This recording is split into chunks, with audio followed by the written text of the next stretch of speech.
des choses. Et toi, tu viens carrément au micro. Le Premier ministre est mort. Alors vous savez, mais pourquoi vous ne nous avez pas dit qu'il était malade? De quoi est-il mort? De quoi est-il mort? On en a assez. Prenez le pays, oh, laissez-nous en paix. Ça suffit. Ça suffit. Ça suffit. Dimanche, je ferai ma dernière vidéo pour dire merci à tous ceux qui m'ont fait confiance. C'est fini. Je crois que ça ne vaut pas la peine. Parce que quand on aime un homme, on doit aimer même le criminel. Même si c'était Soro Guillaume qui était malade comme ça, je n'allais pas souhaiter sa mort. Parce que c'est un être humain. Parce que c'est un être humain. Ok? Vous êtes méchant, vous êtes mauvais. Toi qui honteusement viens au micro pour dire que oui, le Premier ministre, depuis quand il était malade, depuis tu ne nous as pas dit ça. Depuis quand? Hein? Si vous pensez voilà, bon, je vais m'arrêter là, excusez-moi. Juste pour faire mon commentaire, voilà. Aujourd'hui, nous sommes donc le 18 mars 2021. Voyez-vous, alors, cette dame, cette patriote, cette citoyenne ivoirienne, cette panafricaine d'une certaine façon, cette grande dame qui vient de parler, bon, je ne la connais pas, mais je crois que ça fait... je l'ai déjà vu dans ses vidéos, dans ses directs, là. Elle fait des vidéos sur YouTube il y a quelques temps. Et puis, je crois que ça doit être la troisième que je regarde, ou la quatrième. Voilà. En tout cas, j'ai reconnu son visage et puis sa voix. Bonjour à tous, donc je suis panafricain, résolument panafricain. Je suis accessoirement spécialiste de la France. En fait, je reviens sur l'assassinat de Ahmed Bakayoko. Ça doit faire la quatrième, mais je dois dire qu'au départ, je ne voulais plus faire de vidéos, parce que j'ai fait 3 vidéos déjà concernant Ahmed Bakayoko, concernant son assassinat, son élimination, son empoisonnement. Et puis là, je me suis dit, bon, ça va. Et ce qui s'est passé, c'est que quand je suis tombé, il y a quoi, 3-4 jours, je suis tombé sur la vidéo de cette dame, je me suis dit, non, il va falloir que je donne mon point de vue, parce que c'est une question, on est des êtres humains, figurez-vous, il y en a qui veulent fonctionner comme si c'était des machines, des robots. Je dirais que ça, c'est beaucoup plus facile de fonctionner comme ça. Jusqu'à preuve du contraire, nous sommes des êtres humains. Et que par conséquent, il y a les sentiments, il y a l'amour du prochain. Cette dame, elle a beaucoup d'amour pour son prochain. Elle dit une chose qui est très forte que moi je partage. C'est d'ailleurs pour ça que je rebondis. Elle dit même Guillaume Soro, non, il n'a pas droit à ça. Voyez-vous? C'est excellent. Donc je dis, moi, si on se définit, si on revendique, si on a la prétention d'être des êtres humains, eh bien, il faut chercher la vérité et juger les gens. Voilà. Parce que c'est la nature qui nous amène et qu'il est interdit, enfin, c'est pas normal qu'on élimine les gens artificiellement. Ahmed Bakayoko a été éliminé artificiellement, on le sait tous aujourd'hui. Et qu'est-ce qui se passe? C'est que, évidemment, on est dans une discussion où il y a plusieurs tendances. Il y a la tendance des gens qui disent, bon voilà, il a signé avec le diable et puis c'est bien faire pour sa gueule.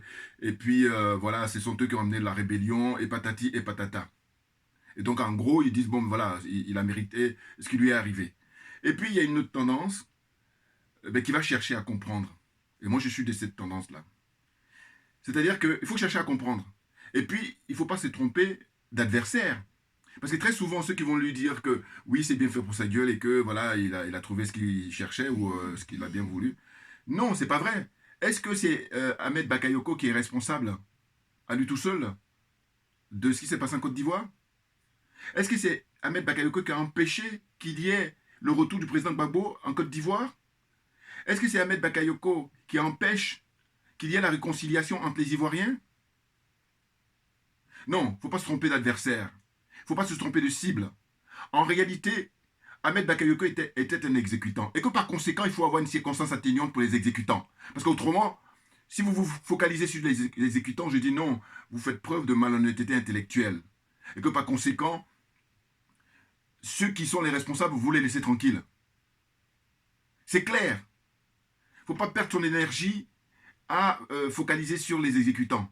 Il faut s'intéresser, si on se veut honnête et si on veut en finir avec le problème, mais d'aller au bout. Voyez-vous?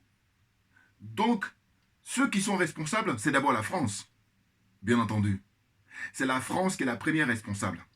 Et après, vous avez des gens qui pour séduire la France, qui pour avoir des petites miettes, sont prêts à exterminer tout le peuple ivoirien. C'est ça qu'il faut comprendre.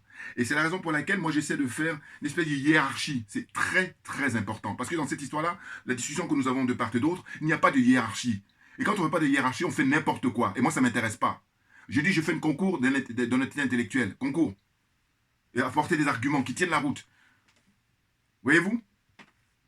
J'ai discuté avec des frères panafricains là, avant de faire cette vidéo il y a 2 jours. Et puis c'est vrai que tout de suite, il y en a un qui s'est emporté en disant « Non, non, non, Ahmed Bakayoko, je ne veux rien savoir parce que ce sont eux, sont les rebelles et machin. » Je dis « Mais non, mais on se calme. » Moi, je pense que il faut aller chercher les responsables. Et on le sait en plus aujourd'hui. On est à l'heure des réseaux sociaux, on est à l'heure d'Internet. Vous avez des gens comme Nicolas Sarkozy qui sont tranquilles.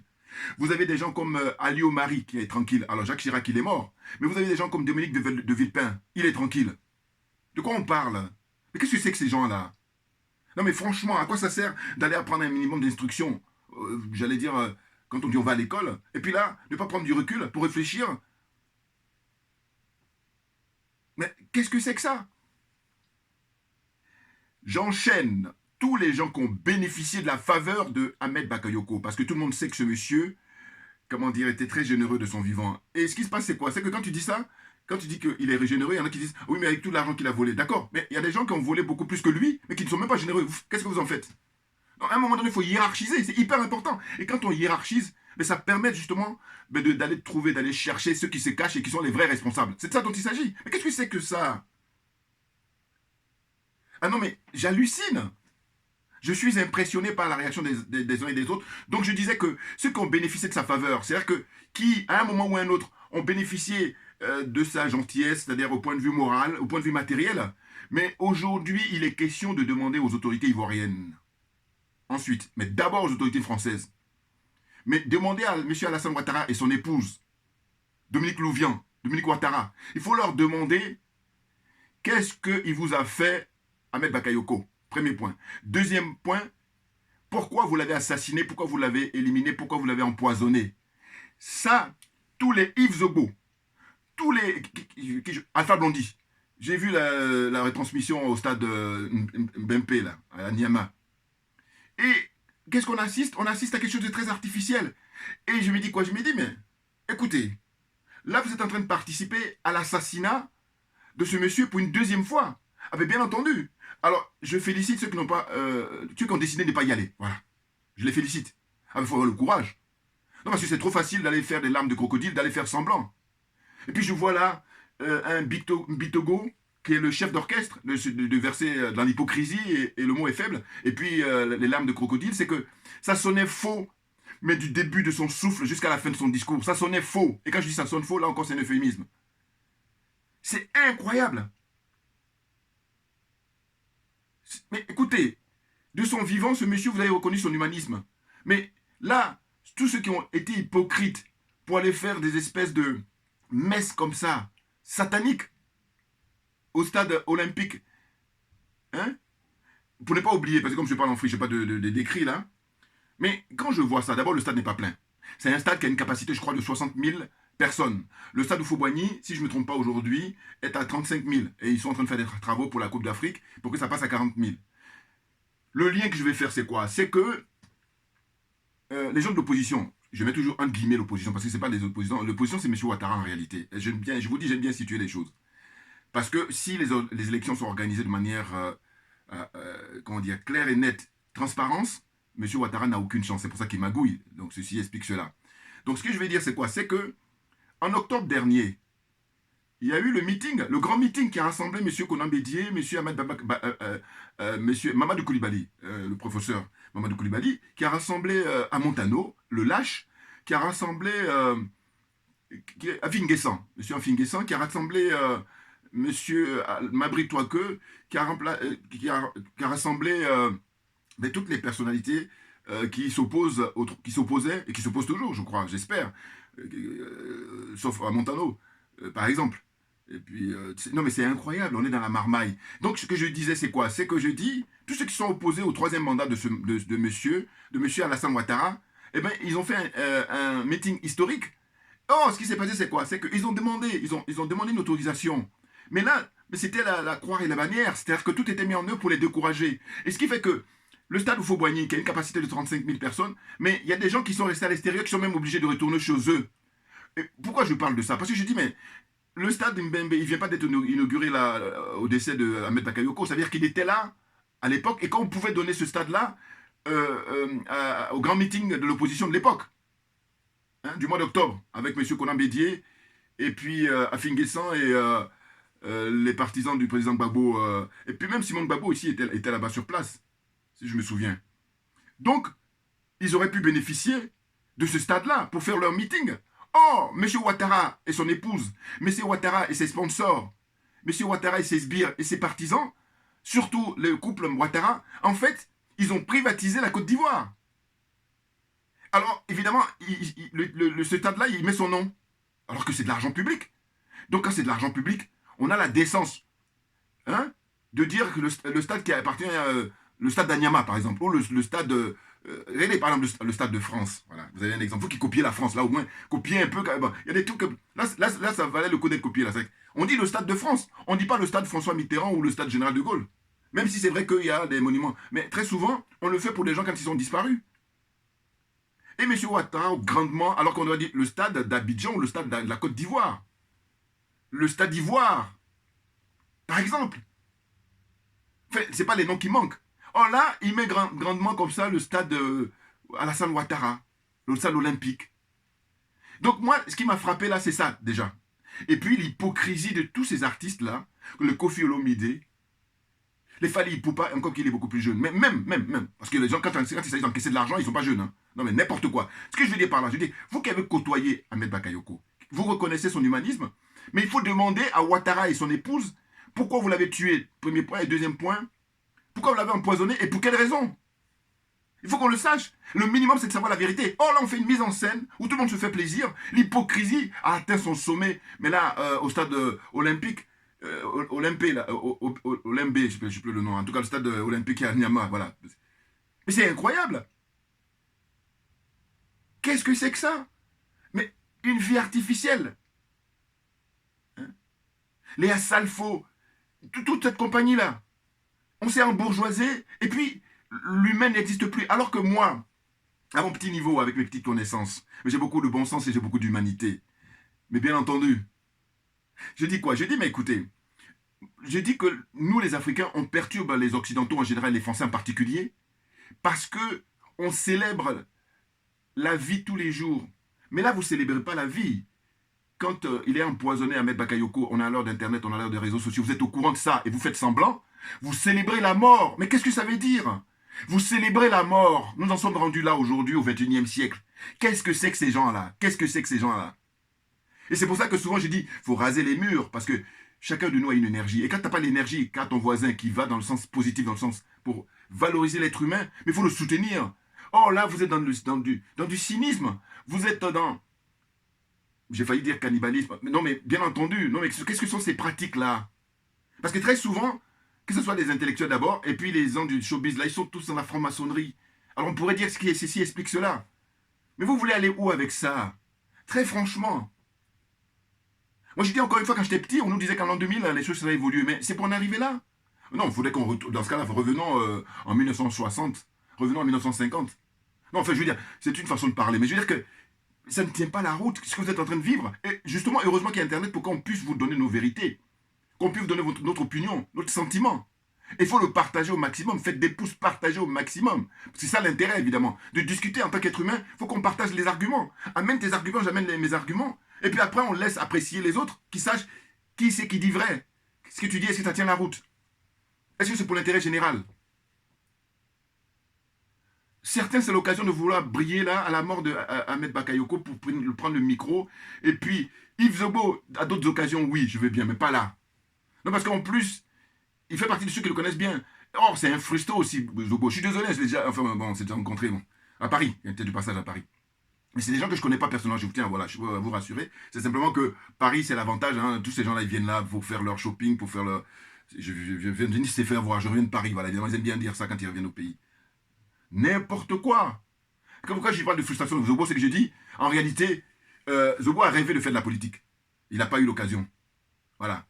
À un moment, il a été obligé de fuir le pays, et puis il a lui-même expliqué que c'est grâce à Ahmed Bakayoko qu'il est revenu.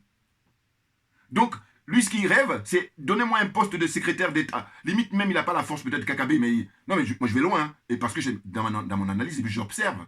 Parce que ça me cœur. C'est à vomir. Vous avez vu là, je vous dis, c'est à cause de la dame qui est intervenue là, cette maman ivoirienne, dont j'ai beaucoup de respect, de considération. Parce qu'elle dit même Guillaume Soro, non.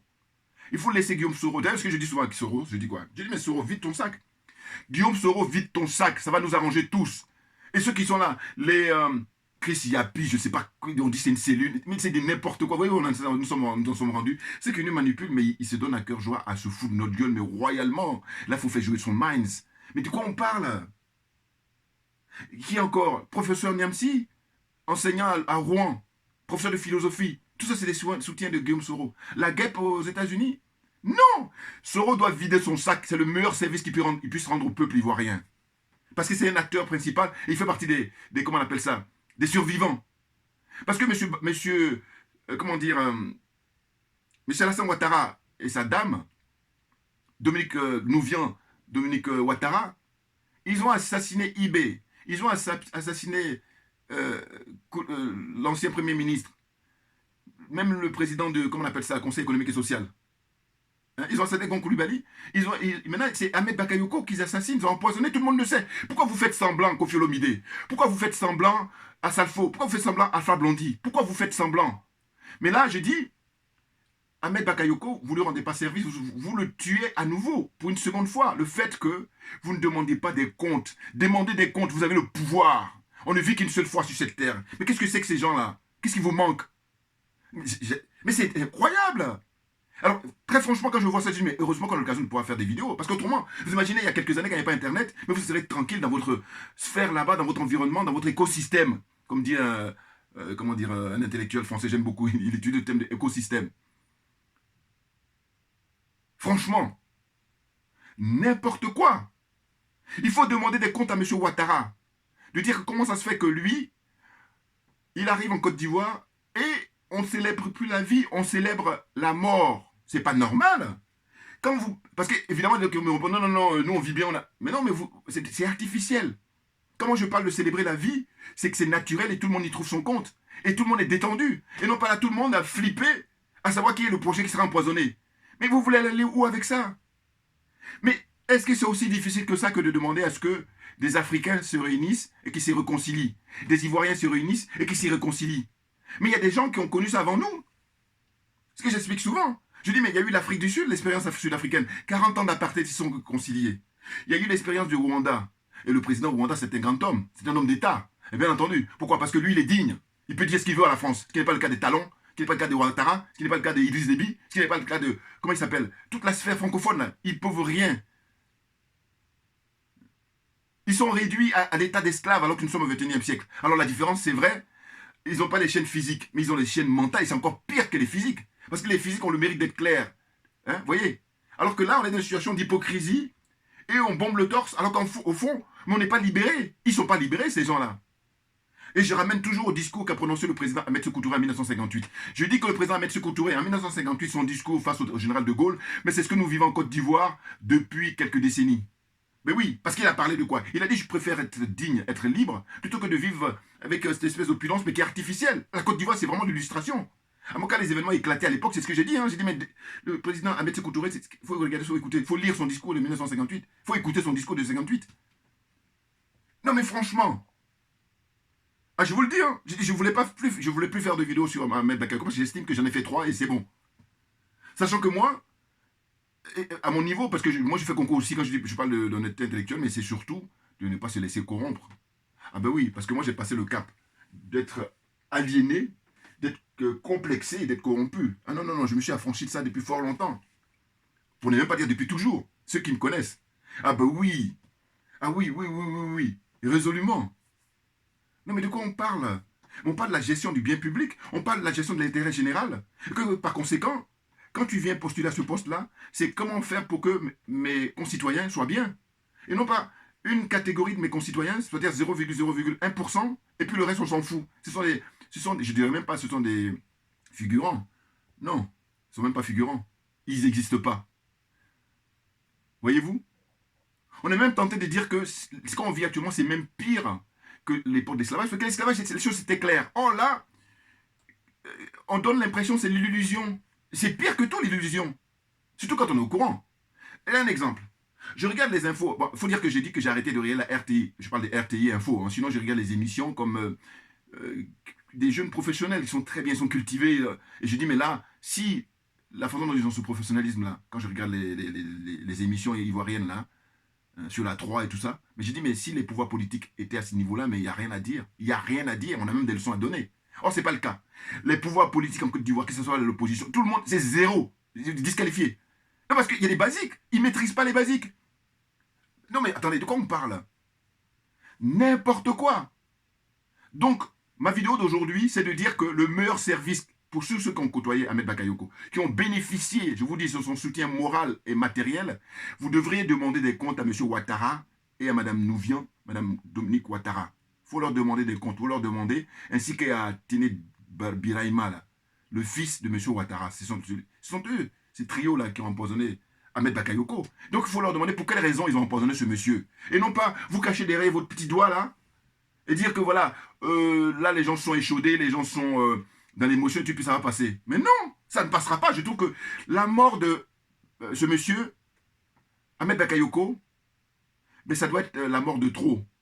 Et que je dis, là aujourd'hui au moment où je parle, je crois qu'il y a les célébrations de ses funérailles dans son village à Séguéla. Et d'ailleurs à Séguéla, regardez, je regarde là encore pareil, la RTI, je dis que je regarde la RTI Info pour la dernière fois. Pourquoi? Parce que c'est après le 31 octobre. Voilà. Je me suis dit, non c'est bon, j'ai eu ma dose.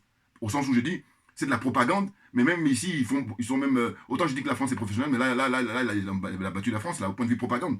Donc c'est bon, alors que c'est une chaîne qui appartient à tous les Ivoiriens. Donc on devait faire entendre toutes les tendances, alors que c'est M. Ouattara et son épouse en permanence. Donc c'est pour là, j'ai dit, bon, moi je prends congé, c'est terminé. Mais là, à la mort de Ahmed Bakayoko, j'ai dit, bon, je vais regarder un peu pour voir comment il traite l'information par rapport à sa mort. Et qu'est-ce qu'on voit sur les plateaux? Personne n'a le courage de dire, mais de quoi est mort ce monsieur? Personne. Tout le monde fait dans l'hypocrisie, mais le championnat, un championnat d'hypocrisie, ça se trouve en Côte d'Ivoire là-bas. Ou comme j'ai toujours dit, j'ai dit, moi je suis ivoirien. Mais je mets ça en second plan. Je mets d'abord que je suis panafricain. Donc je dis que Ivoirien, on est bling-bling. C'est-à-dire que c'est tout ce qui est artifice, tout ce qui est secondaire, tout ce qui est futile, c'est de la futilité. N'importe quoi. Un pays comme ça aussi riche à tous les niveaux, mais il faut donner l'exemple. Plus que jamais. Et non pas faire dans la corruption morale et matérielle. Et non pas faire dans le complexe. Et non pas faire dans l'aliénation. Championnat d'aliénation. Donc, qu'est-ce que j'ai vu? Eh bien, il y a le ministre là, qui a été là-bas à Séguéla pour essayer de faire très vite les travaux pour l'aéroport. Mais non, mais ça devait être fait depuis longtemps. M. Ouattara est au pouvoir depuis 10 ans. Normalement, toutes les grandes villes de Côte d'Ivoire doivent avoir l'aéroport et non pas attendre quand la personne est morte pour... Là encore, c'est pareil, c'est pour mettre bling-bling, c'est pour essayer d'impressionner les gens. Ils blaguent les gens. Ils font que ça. C'est de l'argent public. Il n'y a pas de mérite. Et c'est ainsi que j'ai dit, mais moi, je peux occuper le poste. Mais largement. Ah ben oui. Ah oui. Attendez, j'ai une certaine expérience, hein. Et ceux qui me connaissent, puis j'ai toujours dit, le moment viendra. Non mais attendez, de quoi on parle là? Je vous dis, on n'est pas dans un business privé. Parce que si c'est un business privé, je vais moins faire le malin. Mais là, on est dans le business public. Ah mais non, mais c'est mon domaine. Quand je dis moi, il n'y a pas que moi. Mais les gens, il y a des gens, mais ils ne sont pas nombreux en fait. C'est pour ça qu'on en est là. Hein. On en est là parce qu'ils ne sont pas nombreux ceux qui sont animés pour servir l'intérêt général. Le problème, il est là. Il faut en discuter. Il faut en débattre. Qu'est-ce que c'est que ça? Donc j'ai dit, des villes comme Séguéla, depuis longtemps, son aéroport devait être aménagé, pas attendre la mort de Ahmed Bakayoko. Des villes comme Mans, aménagées. Des villes comme Daloa, des villes comme Gagnoa, des villes comme, qu'est-ce que je dis encore, Dimokro, des villes comme Dabou, des villes comme Bondoukou, des villes comme Korogo. Tout partout, toutes les grandes villes, San Pedro, n'en parlons pas, deuxième port de Côte d'Ivoire. Donc, toutes ces grandes villes-là doivent avoir leur aéroport aménagé et non pas attendre la mort d'une personnalité, ou là, en l'occurrence, c'est le Premier ministre. Et puis, regardez la célérité, la vitesse à laquelle il a remplacé par son fils, Bourré, je ne sais plus son nom là. C'est son fils, hein, c'est pas son frère, c'est son fils. Eh oui. Non mais n'importe quoi. On est à l'heure d'Internet, on est à l'heure des réseaux sociaux. Je dis mais il faut arrêter d'infantiliser les gens d'une part, il faut arrêter d'insulter notre intelligence. C'est tout ce qui nous reste. Ah ben oui. Je dis vous pouvez briller dans le concours de escroquer le peuple matériellement, mais au moins, vous ne pouvez pas nous voler notre intelligence. Parce que c'est ce qui nous aide encore à tenir, à analyser vos faits et gestes. Sachant que ça ne va pas durer, hein. Ah mais non. Non mais attendez. Alors pour terminer, par expérience, ils ont énuméré que M. Ouattara, à chaque fois, il y a des gens qui lui ont rendu service, il les a tous éliminés. Hein, soit physiquement ou soit les écartés. Hein. À l'époque, c'était M. Babo hein, qui avait accepté qu'il puisse rentrer au pays pour concourir, lui donner même les papiers parce qu'il contestait sa nationalité. il y a eu M. Konan Bédié qui a accepté d'aller avec lui. Alors, ce que j'apprécie pas, c'est le frère, comment il s'appelle, Kofi, là. Isaac Kofi. Je regarde quotidiennement son truc, mais simplement, je n'ai pas apprécié hier ce qu'il a fait. En fait, hier, il essayait, dans sa dernière vidéo, là, de parler du fait que M. Gbagbo est responsable de... Non! C'est marrant parce que moi, j'ai dit ça auparavant en disant que moi, tout le monde est responsable. Houphouët-Boigny d'abord. Oh, il ne veut pas entendre parler. C'est tabou. Il ne faut pas toucher à Houphouët-Boigny. Premier point. Deuxième point, j'ai dit, tous ceux qui l'ont succédé, ils sont tous responsables de ce qu'on vit aujourd'hui. Ah ben oui, c'est de ça dont il s'agit. Mais il faut savoir de qu'on parle, concours d'honnêteté intellectuelle. Ça veut dire que M. Houphouët-Boigny, M. Bédié, responsable, M. Gbagbo, responsable. Qui encore? Hein? Ils sont tous responsables. Mais, alors le général Gueye, il n'est plus le pauvre. Mais bon, il s'est fait avoir. Bon, je veux dire par là qu'il est militaire, s'il restait dans la dignité, il s'est fait manipuler. Mais voilà. Enfin bon, bref, ferme la parenthèse. Mais ceux qui ont exercé le pouvoir sans être assassinés au pouvoir, mais c'est M. Houphouët-Boigny d'abord, qui est le père de la France-Afrique, donc il faut le dire constamment. Il faut mettre les cartes sur table, là, les gars. Sinon, on ne pourra pas avancer. On va faire un semblant. Voilà, moi, j'ai pas envie de faire semblant. Je peux me perdre mon temps.